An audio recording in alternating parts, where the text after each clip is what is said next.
Welcome to your weekly astrological weather. This is your place to get practical guidance for not only surviving, but thriving with the cosmic tides.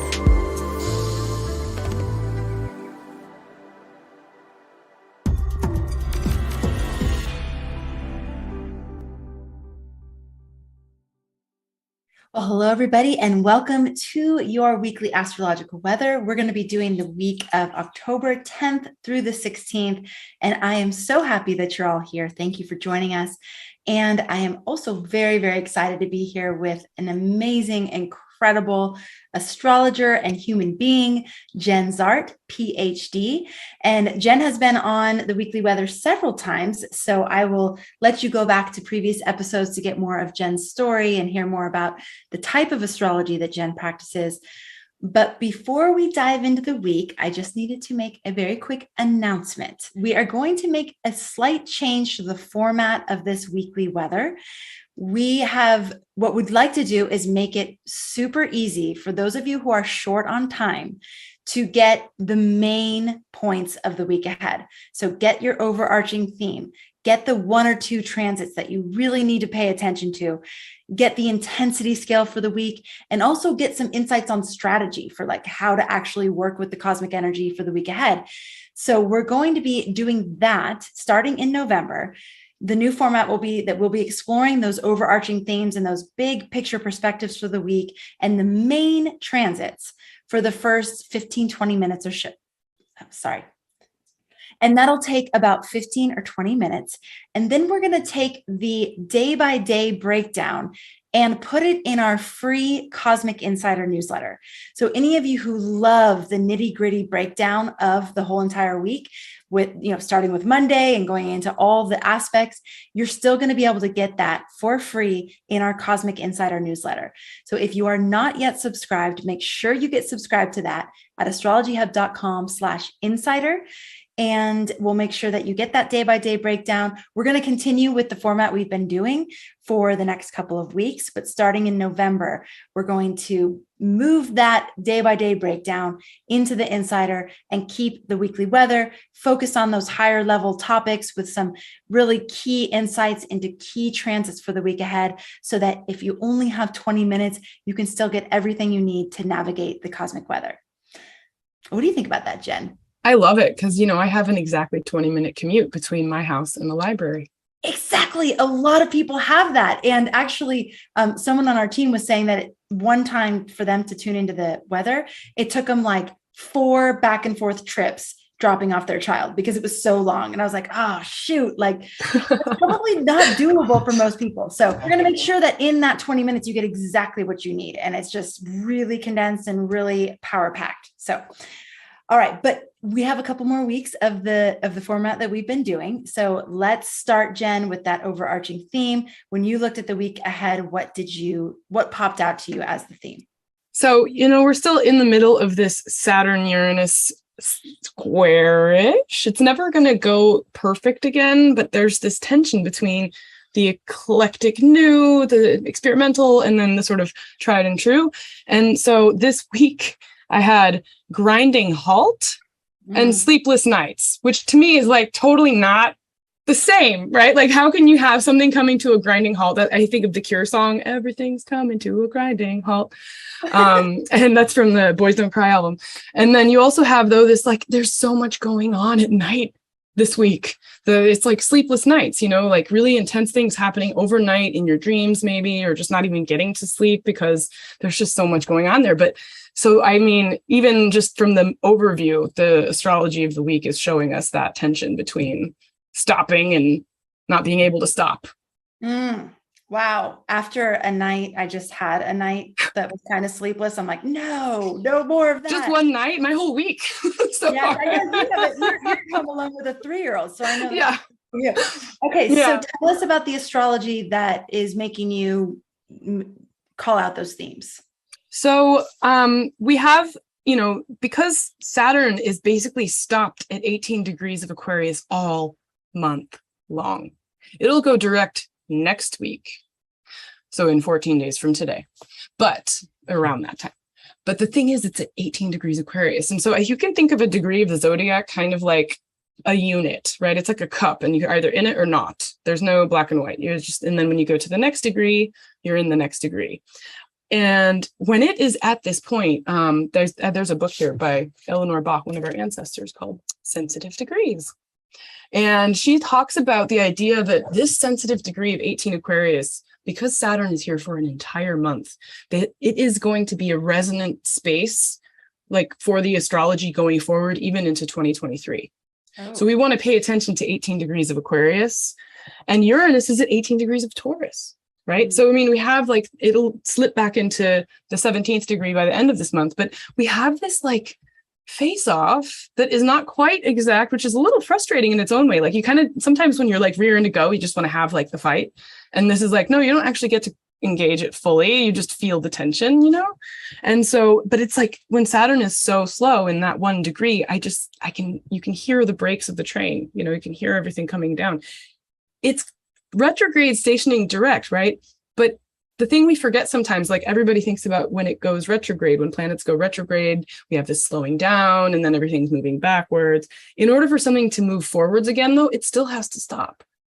So there's this like, all the planets that have been retrograde throughout, you know, because I remember, you know, earlier people were like 6 planets are retrograde, except for Mars, which is about to go retrograde. There's this like grinding halt that's coming of just that everybody was going backwards and now they're all just kind of stopping and then they're going to move forward again, but not yet, right? And so there's that weirdness. Now the electricity though is because the moon, I don't know why this always happens. I feel like every time I've been on the weekly weather, it's during when the moon is conjunct Uranus and Taurus. So months ago, when the Supreme Court made their decision about Roe versus Wade, we had recorded that before it happened. And I'm like, watch out, Friday, it's going to be super spiky. Like something really intense is happening. Well, this week, the moon is conjunct Uranus again. And so I want to be a little more bold in what might happen, but we'll get there when we go through the play-by-play. So the other thing is then once the moon is done conjoining Uranus, it moves into Gemini, which I think of like my keyword for Gemini is squirrel. Mm-hmm. Mm-hmm. Or glitter. Glitter is another one because, you know, you can't get rid of glitter. Yes. There's so many beautiful, shiny, like, oh, wow, wow, wow. Yes. So. Okay. So you're saying that it's grinding halt because of all of the planets that are stopping before they go direct. So they've been direct, they've been in retrograde. Now they're stopping in order to go direct. I love the image of that running that we used to do in grammar school, where it's like you run there, you stop. What are those called? Relays? No, it was something else. It was called something else. Anyways, but you run and you stop and then you turn around and you come back. And when you stop on the other side is when you're the slowest to get back. I guess swimming's the same way, right? Yeah. Laps. Yeah. You stop, and you got to turn around, go the other way. Right. So that's what all the planets are doing. And then you're saying this Saturn at 18 degrees Aquarius is kind of like a month-long theme. Yeah. And I'd love to hear more about what that actually means, what Saturn at 18 degrees Aquarius means. And then you're saying the moon conjoined Uranus in Taurus is what's giving us this like sleepless night sort of vibe. Yeah. Yeah. Okay. Yeah. Do you want to go into the days, or do you want to address some of those overarching themes a little more deeply? Well, I think we have here also another factor in the sort of grinding halt. Another keyword I would say for Tuesday specifically is when Mars squares Neptune for the first of 3 times. Because Mars is going to be in Gemini now for a very long time, right? And so the thing is, the first square to Neptune, I always think of Mars literally as treading water. Here we have Mars and Gemini, little appendages, legs, or you could do puppy paddle, right, with that. And then you have Neptune and Pisces, right? So here you are like, what are you doing when you're treading water? You're not going anywhere, but you're not sinking, but you're also not going anywhere, right? So that goes in with that grinding halt concept as just like Mars square Neptune can feel depleting because Mars wants to get something done and Neptune's like, nope, we're not going to do that. Like now I'm here, now I'm not. And it just kind of gets in Mars's way. It just presents fog. Like try to drive fast in the fog. That's not a very smart idea, right? Like you got to be cautious, and Mars doesn't like to be cautious, doesn't want to stop, you know? So is the strategy with that kind of energy to just sort of take it day by day or like step by step Don't try to push forward too hard. It's to have grace and just say, you know, sometimes we don't have control, and the astral weather is like, chill, relax a little bit. You know, if you are treading water, like look around and enjoy, you know, and not try to be goal directed, especially because Mars will be going retrograde at the end of the month. So it's like, there's this energy of wanting to push, but sometimes we don't get what we want, you know, and we just have to see what happens and floats by as we go, you know. How long is this time period again? So the thing is, Mars is going to be squaring Neptune at 23 degrees of Gemini. Neptune will be at 23 degrees of Pisces. And it's going to happen again around Thanksgiving, November 19th through the 22nd. They will be squaring for a long time because Mars is slow. It's just started its retrograde. So it's very, very slow through the degrees. And that's at 22 degrees of Gemini and Pisces. And then on March 15th, it'll make its last square to Neptune at 25 degrees of Gemini and Pisces. So whatever's happening this week with that square is got a long tail. It's going on until March. That's a huge story, right? That's this idea of, okay, I'm trying to get this thing done. I have a goal and I've got a challenge to that goal. And part of that challenge might just be, I don't have enough support. I don't have enough resources. What I thought I had isn't actually what I have. And I need to work on figuring out how to fix that, or wait until I do have the right things, you know? Okay. So if there's something happening in your life where you feel like you really want to push it forward, but it's not moving forward for whatever reason, that is probably going to be a storyline that you're working with from now until about the March 15th, the Ides of March. Oh, yeah. Wow. Huh.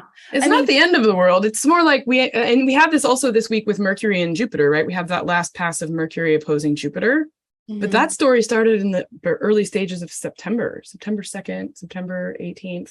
And now we finally are wrapping that up. And so when you have a retrograde aspect happening 3 or more times, you get chances to revisit the situation. So whatever is being initiated now in terms of the frustration of not being able to move forward, or the frustration of someone wanting to move forward and you don't want to because you might be playing more of the Neptune role than the Mars role, that's the beginning of a conversation that wraps itself up in March, right? So it's not a start. It's not a, what I'm trying to say is the cycle is longer.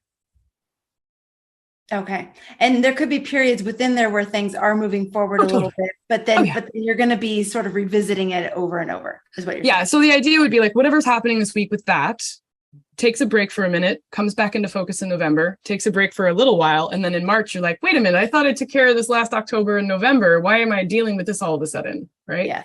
Yeah. It's not a nonstop thing. Mars is too quick for that. Even though it's retrograde in Gemini, it's retrograde in Squirrel. Remember? It's like, Yes. Okay. Awesome. Yeah. All right. So in terms of the overarching themes of the week, Grinding Halt and Sleepless Nights, what would you say is a great way to work with these energies in general? Like how do we work with the Grinding Halt? I mean, the only thing I can think of at the moment is have grace. We have gone through a lot in the last 2 years, and we're approaching yet another holiday season, which may or may not be possible to visit those we love and things we want to try to get done before the end of the year. Like, we're human, you know, and then the astral weather is kind of complex right now, especially with this Mars retrograde through the holidays and everything. So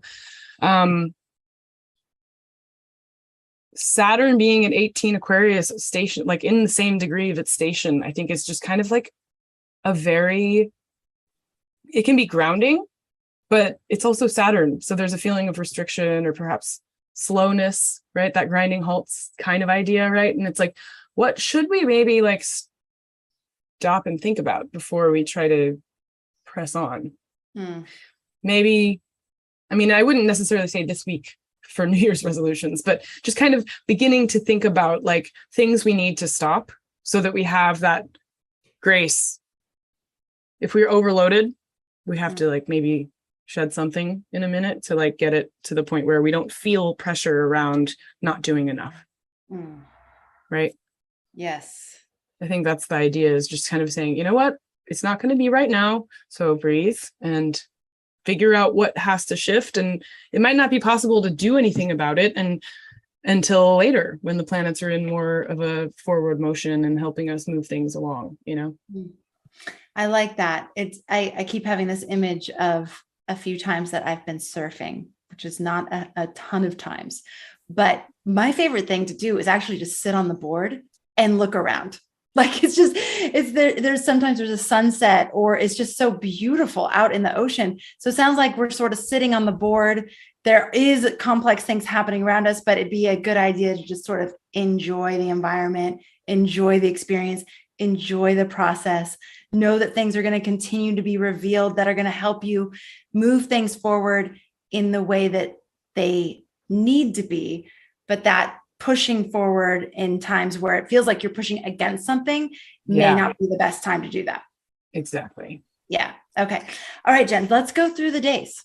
Okay. So today, Indigenous Peoples Day in the United States, we have an early morning aspect between the moon in Aries and Pluto in Capricorn, a very sort of intense square, but that happens at 7:01 a.m. Pacific, and then the moon is void until it goes into Taurus at 2:04 p.m. So it's a void moon on a holiday, and all apologies to those outside of the United States who don't celebrate this day. This is a great time to just have a break. Be not that.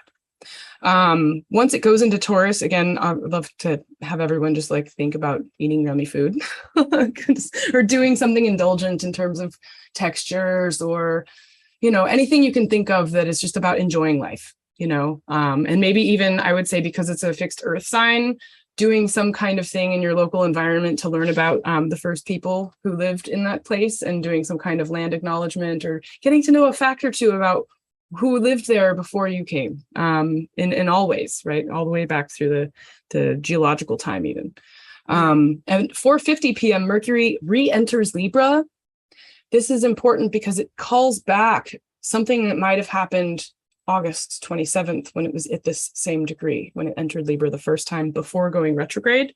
So we have this kind of holler back to that late August timing. And actually, it's interesting.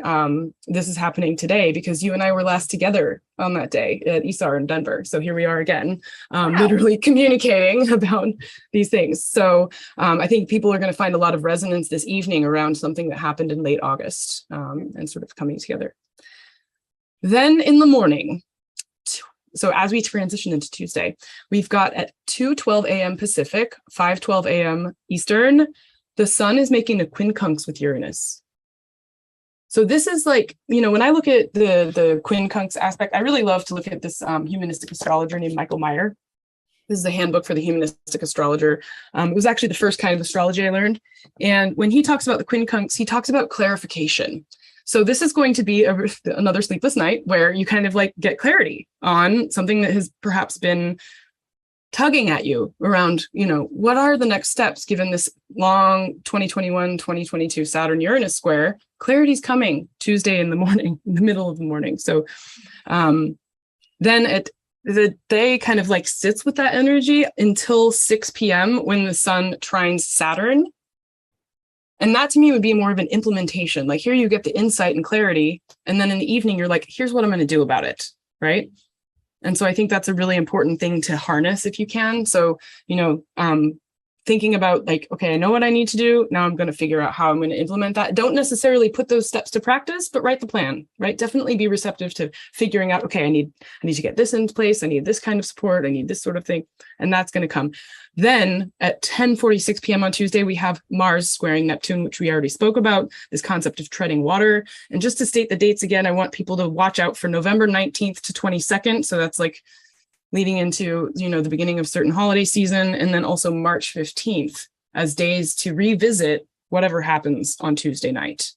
Now, it can be also that you don't really feel this aspect personally, but you notice it around you. You might be realizing, oh, they want to get that done and it's not happening, or this person doesn't want to be bothered, right? Mars is all about being annoying and bothersome. So it's like some people might say, hey, get off my vibe. I'm just doing my thing. It's like, no, we need to do it now. It's like, well, let's wait. Now, in the evening of Tuesday leading into Wednesday, I want to say the keyword bombshell, because then we have that famous Moon-Uranus conjunction, followed immediately by the last Mercury-Jupiter opposition, and shortly thereafter, not even 20 minutes after that, a Moon square Saturn. So this is like a, what? oh my God, now you're in trouble kind of action, right? Like, I'm just expecting something really big to happen in the transition from Tuesday to Wednesday in the news. We're going to find out something. Maybe there's going to be revelations coming forward of something, right? Some kind of uncovering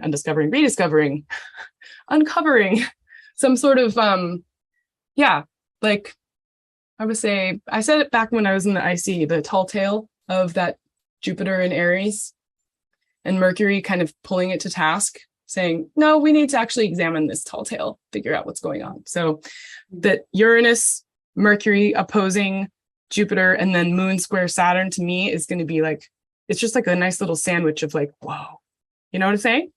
Yes, absolutely. I think everyone should like circle the date and watch and see what happens. Yeah. It's overnight, October 11th to October 12th, right? Mm-hmm. And the only thing I could think of was just bombshell, because like Uranus is surprise and then Saturn is consequences. So it's like surprise and here's your consequences, you know? Oh, God. So you're seeing this as a global thing. Or do you feel like these kinds of things play out in people's personal lives too? Like, yeah, for sure. Shell in somebody's personal life. Perhaps, or just a sleepless night, right? Mm-hmm. Again, one of those things. Like, I mean, this is 11:20 p.m. It's a conjunction with the moon conjoins Uranus.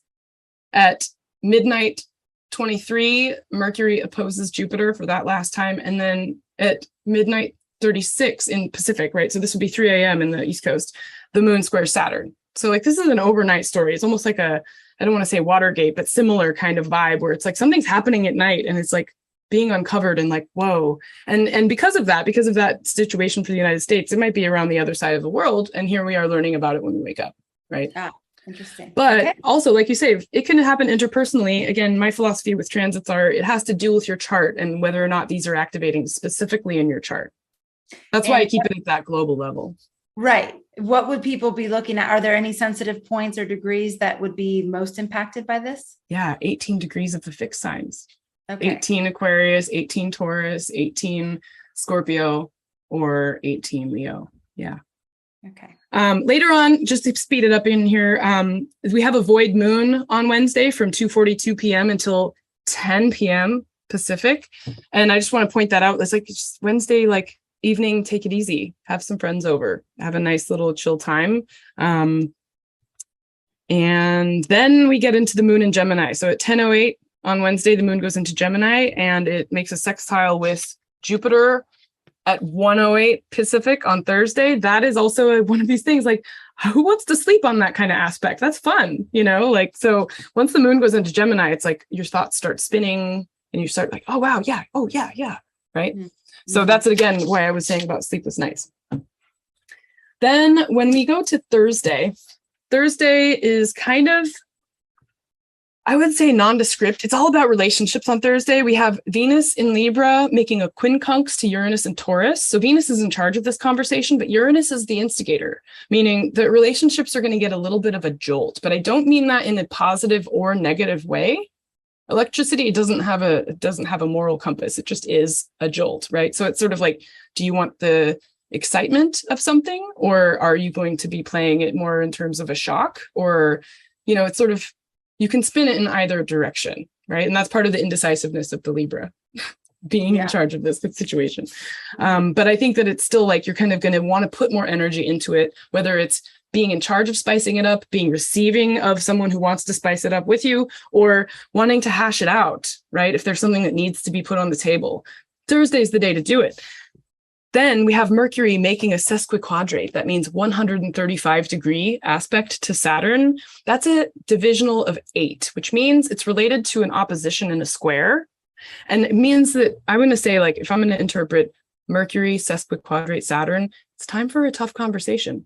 That doesn't mean that it's a bad conversation. If you're invested in establishing intimacy, you actually have to have those deep conversations that can feel spiky, but ride that wave, because again, surfing, go into it if you care, right? And it's a really positive time because you've got the wind in your sail. There's so many metaphors. I need to learn to pick one. But the tough conversations have support. This relationship energy kicks off at 9:57 a.m. on Thursday. And then we have the Mercury sesquiquadrate Saturn at 10:40 a.m. And then at 11:20 p.m., Venus will trine Saturn. This is huge because this is actually sort of the elbow grease of relationship. A lot of times when people look at synastry, which means to compare two charts, they go, oh no, we don't want Saturn around. And it's like, well, do you want a lifelong marriage? Because you need Saturn for that. But he's the glue, right? So this is a super good relationship work energy day to explore the commitment, to figure out maybe how you want to like reset some boundaries or recalibrate the agreements and deal with maybe some past drama that's happened that needs to just kind of get clear. And then the moon in Gemini makes an air grand trine with that Venus-Saturn trine, right? So we have the moon trining Saturn at 10:33 a.m. on Friday. And then at 11:51, the moon makes a trine to Venus. So the moon is taking something from Saturn and bringing it to Venus, basically, on Friday morning. So it's like, oh, okay, these are our commitments. And then doesn't it feel good now that we did that? And another way you can play this, if you're not in relationship or interested in relationship because your life is in a different space, it's about circulation of ideas. Moon in Gemini, from Saturn in Aquarius to Venus in Libra, it's like, let's just throw all the ideas on the table, spin it any which way we can to figure out how can we iterate? How can we iterate? What's the next best thing? Let's go. And don't put any pressure on finding an answer.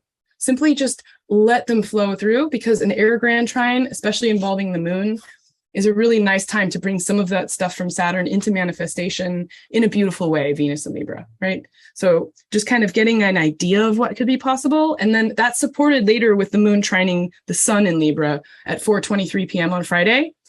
But Friday night, the moon is going to square Neptune and then conjoin Mars and then go void.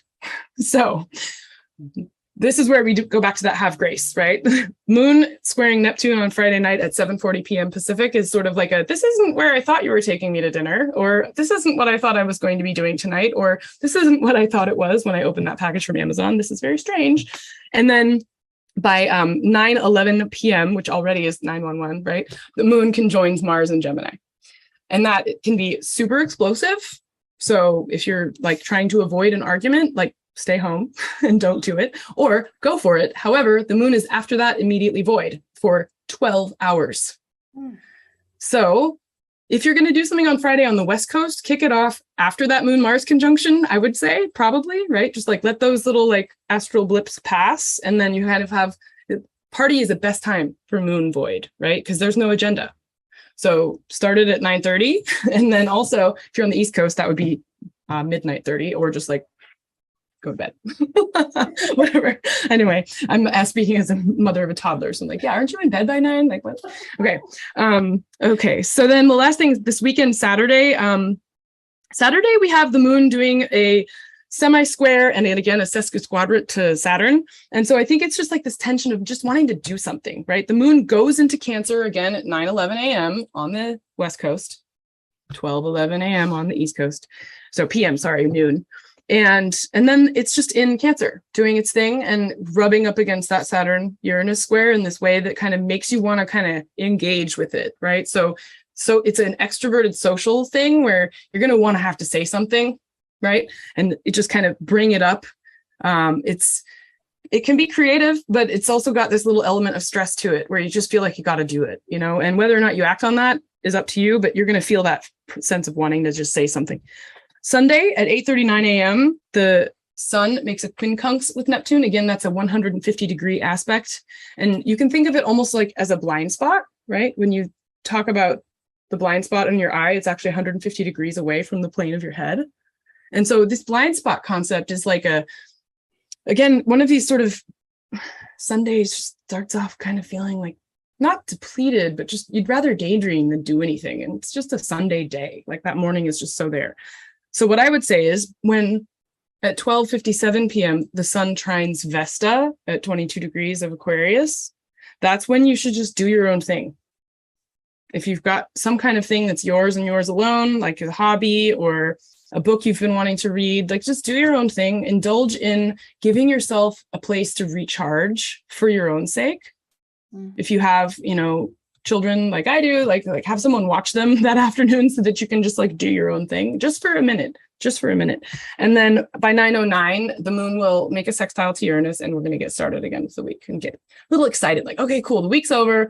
Now we're going to get back into Monday. Going to get back with it. And moon in Cancer, sextiling Uranus and Taurus, I think is just kind of this nice, low grade, like getting excited, and maybe actually, again, one of those sleepless nights of just like, oh, I got some ideas, I got some things I'm thinking about, I'm really excited to do stuff next week. There's a lot going on next week, including one of these aspects I've been looking forward to for months, which is when Venus is conjoined the sun on October 22nd.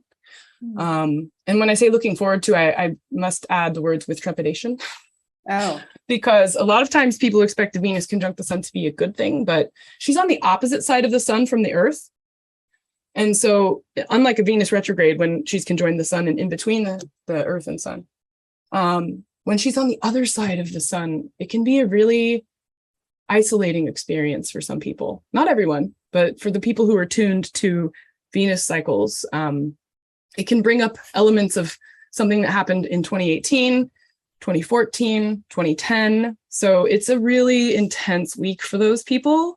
And just, be kind to yourself through it, and, allow yourself to grieve if you must, and just be with it. And Saturn will be stationing as well next week. So it's sort of like a big confluence of things, I think, just to be aware of, and, wishing people well for that. Thank you for giving us a little bit of a sneak peek into next week as well, because I know that there's some big astrology coming. So like you said, it's good to kind of know what's coming. And one of the things we worked on last week with Cameron Allen, because there was an extended void moon period of like 2 days. So we were exploring this idea of what do I do when I feel isolated, when I feel lonely, when I feel empty, and it sounds like some of those things that we explored may be relevant again then. Yeah. Okay. Great, Jenn. Thank you. That was so thorough and so just like on point. So we have the theme for the week is grinding halt and sleepless nights.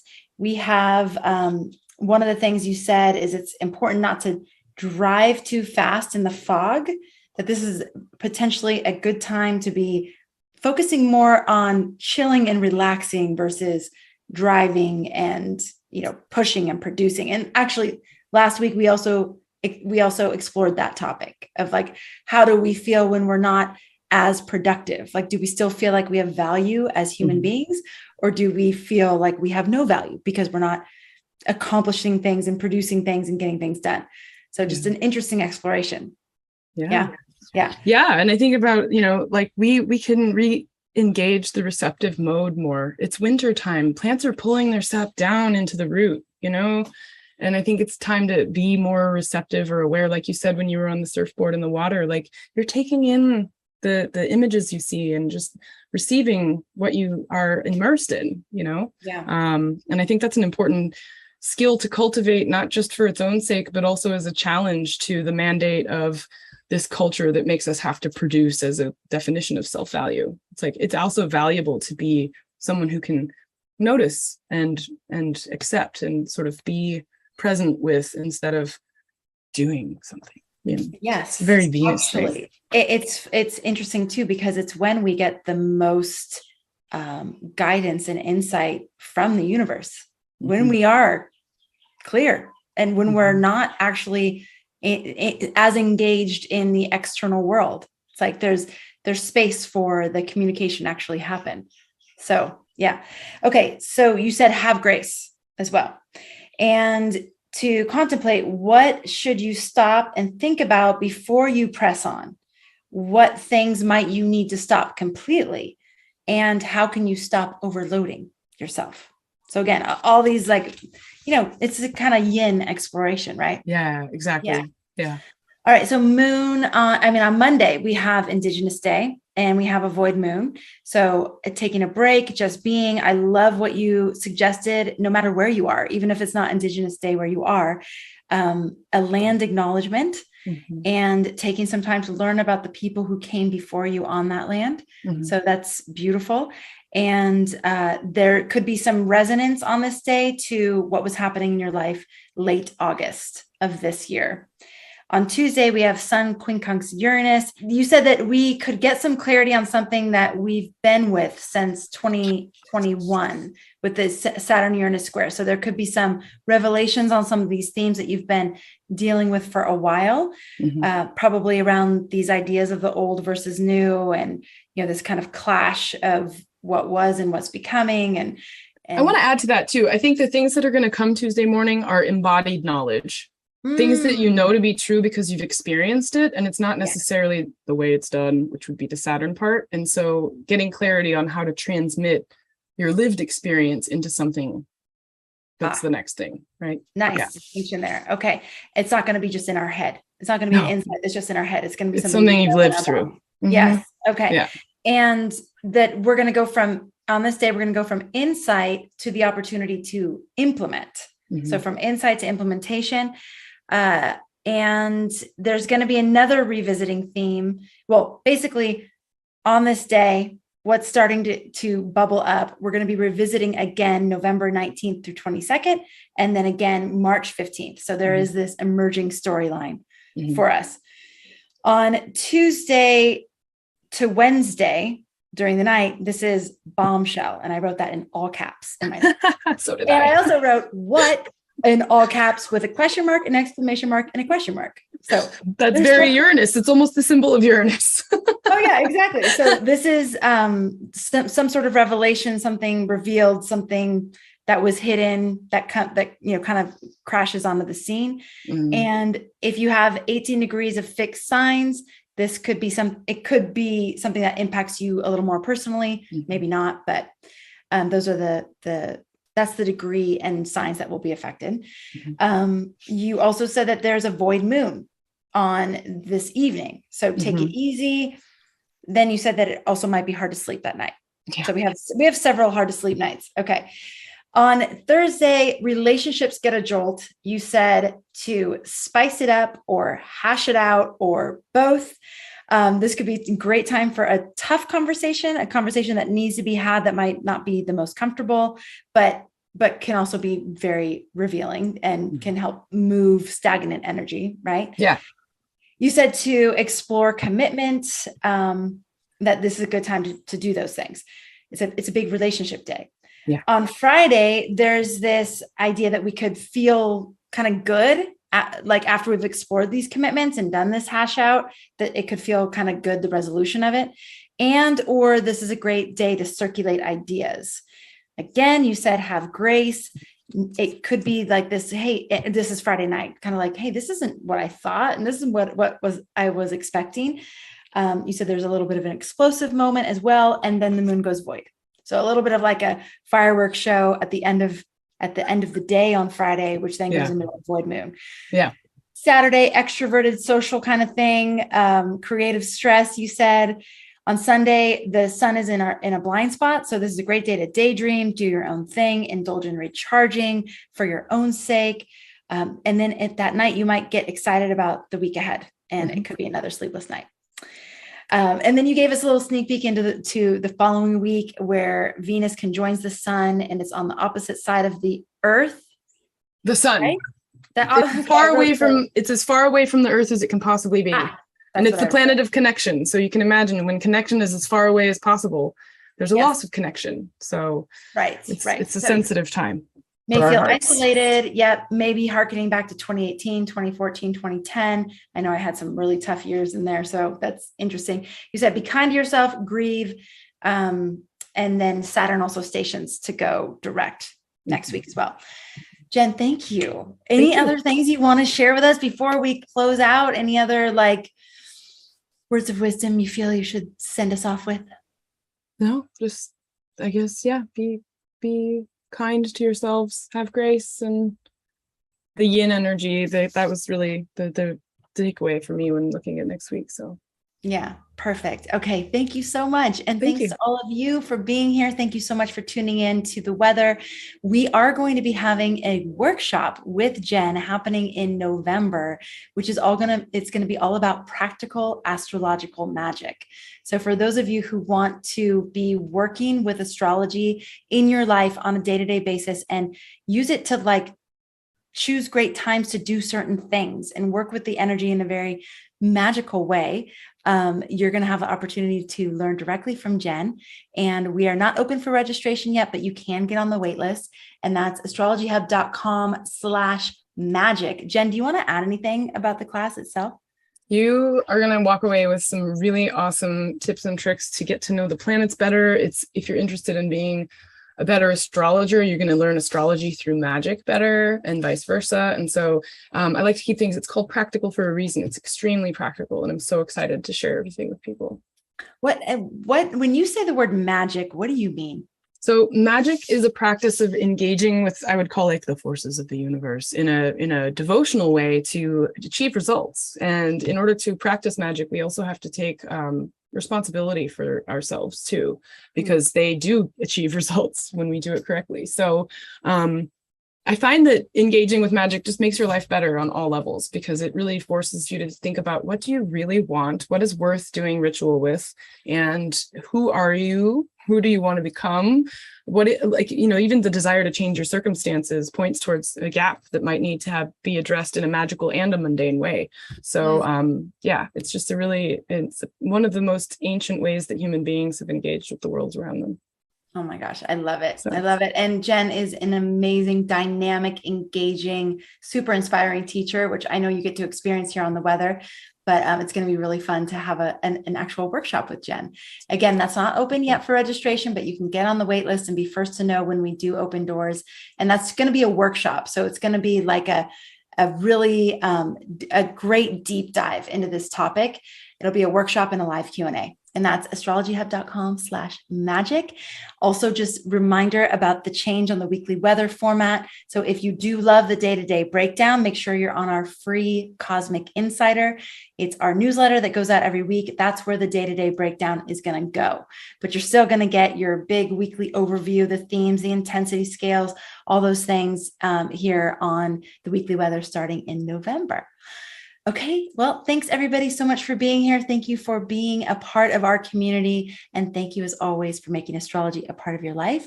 And we will catch you on the next episode. Take care, everybody. Thanks, Jenn. Thank you. Are you looking for personalized guidance? Do you have questions about what you're meant to do and be in this lifetime? What you need in intimate relationships to really thrive? Or what major themes you'll be working with in the months to come? If you answered yes to any of these questions, you'll want to check out our personalized character and destiny and year ahead reports. These reports are perfect for you if you want professional insight into your astrology chart or year ahead. Written by internationally renowned astrologer Adrian Ross Duncan. Your character and destiny report provides deep insight into who you are and what you came here to do, your biggest strengths and challenges, and how your astrological design impacts your career and relationships. The Essential Year Ahead Report gives you insights into the major themes you'll be exploring in your career, your love life, personal development, and much more. For only $37, you can get your personalized astrology report delivered straight to your inbox within minutes. Just go to astrologyhub.com/reports to get yours today. That's astrologyhub.com/reports.